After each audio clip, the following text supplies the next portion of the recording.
बिस्मिल्लाहिर्रहमानिर्रहीम। मौजूद दोस्तों अस्सलाम वालेकुम। ज़हीर टीवी सां गॾु मां आहियां तव्हांजो मेज़बान ज़हीर अहमद मंगरियो।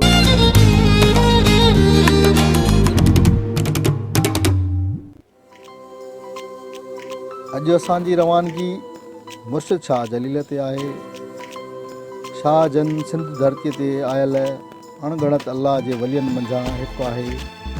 शाह साहब जी मज़ार यूसी जागण ज़िला शिकारपुर में आहे, जिते लखे माण्हू सवालींदा आहिनि ऐं असां पंहिंजे दोस्तनि सां गॾु वञी रहिया आहियूं।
ॾहनि मिंटनि जे सफ़र खां बाद आख़िरकार असां पंहिंजी मंज़िल ते पहुची वियासीं ऐं हीअ आहे दरगाह जी मेन गेट।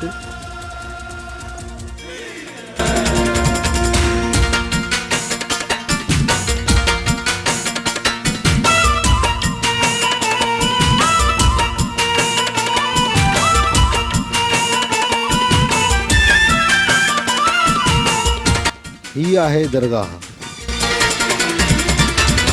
ढोला दे नल लेके जावा, ढोला दे नल हो, ढोला दे नल लेके जावा, जाके मैं दरबार चढ़ावा, चादर झूले लाल दी, चादर झूले लाल दी।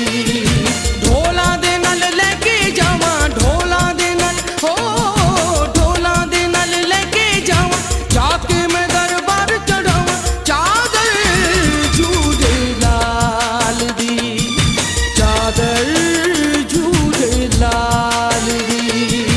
लाल सकी चादर लजपाल सकी चादर, कर्मा रहमता वाली झूले लाल सकी चादर।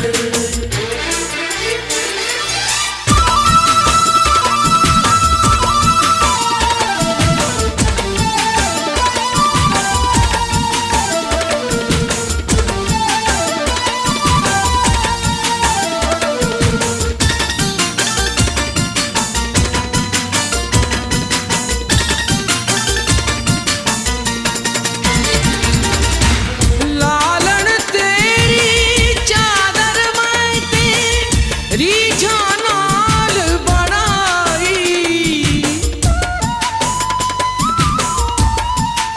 दरगाह ते मुसाफ़िर खाना पिणु क़ाइमु कया विया आहिनि, जिते दरगाह ते आयल परे जा मुसाफ़िर कंहिं तकलीफ़ खां बिना राति गुज़ारे सघनि था।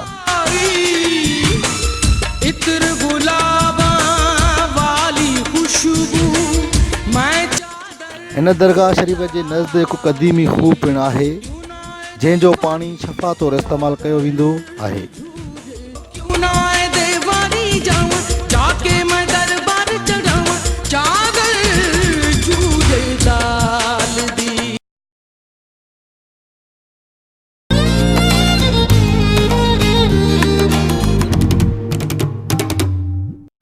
जी दोस्तो, उमेद आहे त असांजो ही वीडियो तव्हांखे पसंदि आयो हूंदो।